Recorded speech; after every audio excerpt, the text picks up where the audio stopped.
تغيير في سلوك الاكل.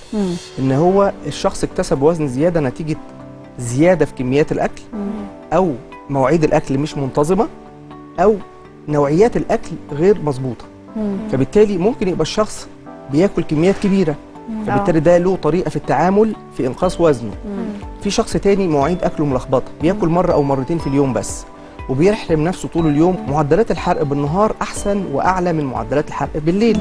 فبالتالي تركيز ان انا افطر واتغدى في فتره بالنهار بتبقى افضل طبعا من الناس اللي بتسهر طول الليل وبتقعد تاكل. وللاسف الهرمونز بتتلخبط في جسمي وبيميل انه يلقط كتير. ولو اتعود انه ياكل كل يوم بالليل في نفس الميعاد بيجوع. ما هو انت معدتك على ما تعوديها، عودتها تبدا تاكل فطار غدا عشاء في ميعاد معين ثابت. ودايما بننصح اي حد بيحاول يتبع نظام غذائي انه ينظم مواعيد اكله على قد ما بيقدر. فرق ساعه او ساعتين بين الميعاد والميعاد، بس يبقى له رينج بيتغير فيه. ده بيدي فرصه ان الجسم ما يجوعش كتير وما يطلبش الاكل كتير. في ناس تحب تلقط في النص.